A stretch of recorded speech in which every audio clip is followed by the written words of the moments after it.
আমি গতকালকে থেকে দেখছি এই জেলার কয়েকটা ডানপিটে বিধায়ক, রাজনৈতিক দলের নেতা, তিনারা বলছেন এই মুর্শিদাবাদ জেলা শান্তপ্রিয় জেলা, এই জেলায় জঙ্গি যোগের কোনো সম্ভাবনা নেই। যা দু চারটি ঘটনা ঘটে, পুলিশ দক্ষ হাতে সেটা স্তব্ধ করবার মতো ক্ষমতা রাখে এবং দেখছে।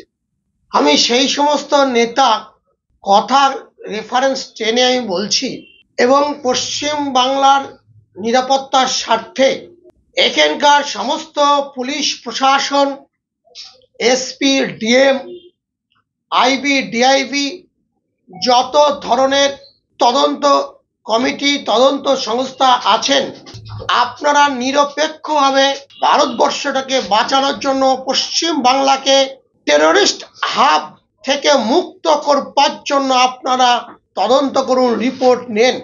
এটা আমার মনে হয় এই তদন্ত জালে, এই র্যাডারে কোনো রাজনৈতিক নেতা, এমপি, এমএলএ ইনক্লুডিং মি কোনো রকম জানে বাদ না যায়। তাদের র্যাডারে মুর্শিদাবাদকে বাঁচানোর জন্য বিশেষ করে মুর্শিদাবাদের এমএলএ, এমপি এবং নেতাদের উপরেও নজর রাখা উচিত।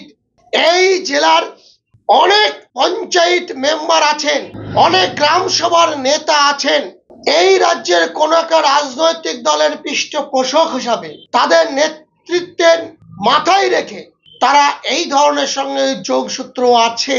আর যিনি বললেন এই রাজ্য শান্তপ্রিয় জেলা, এখানে যোগসূত্র নেই, উনি ভুলে যাচ্ছেন।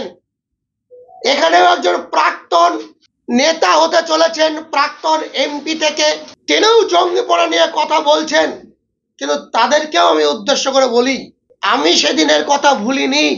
এই মুর্শিদাবাদের মানুষকে স্মরণ করিয়ে দিতে চাই, 2001 সাল কংগ্রেসের ব্লক যুব নেতা, আইএসআইয়ের সঙ্গে যুক্ত তৎকালীন মুর্শিদাবাদ জেলার এসপি বীরেন্দ্র কুমার, তার রাত্রি অভিযানের মাধ্যমে সেই ব্লকের, আমি নাম বলতে চাই না কারণ আপনারা নিশ্চয়ই জানেন, প্রয়োজনে যদি মনে হয় তখন নাম বলবো, রাত্রি 1:30 পর্যন্ত রাজনৈতিক নেতার বাড়িতে তদন্ত করে তাকে 8 মাস বহরমপুর জেলে পর্যন্ত তাকে থাকতে হয়েছিল। একজন তো সেই 2001-এ ধরা পড়ে 2004-এ মারাই গেলেন বহরমপুর জেলে।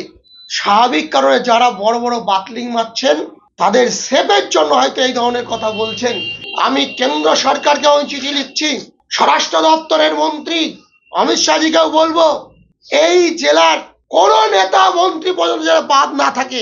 বাংলাদেশের ছেলে এরপরের মেয়েকে বিয়ে করে শ্বশুরকে বাবা সাজিয়ে আধার কার্ড তৈরি করে দিনের পর দিন এই জেলায় বাস করছে। তারা রাজনৈতিক দলের নেতাতে রূপান্তরিত হয়েছে, আর কিছুদিনের মধ্যে তারাই হয়তো এমএলএ, এমপি হবেন। কিন্তু প্রকৃত জিন খুঁজতে গেলে পাবেন বাংলাদেশের। এই জেলায় অনেক এমপি আছেন, কলকাতার আকবর রোডে তাদের একাধিক হোটেল আছে। সেই হোটেলে কারা কারা থাকেন, কোথায় থেকে মানুষগুলো আসছেন, তাদের নিয়েও তদন্ত করা উচিত। আমি সাখারব, আমি একটা রাজনৈতিক দলের নেতা, বড় বড় বাদ দিলাম, আর আমার বিরুদ্ধে তদন্ত হবে না, এটা হতে পারে না।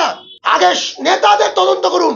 কোন একজন মন্ত্রী বলছেন আমরা মিনি পাকিস্তান চাই, এগুলোকে আগে তদন্ত করুক, তারপর সাধারণ মানুষকে তদন্ত করবেন।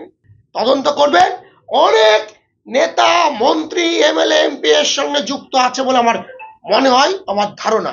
সেই জন্য পুলিশ প্রশাসনকে বলছি, নিরপেক্ষ তদন্ত করুন। বাংলা টুডে নাও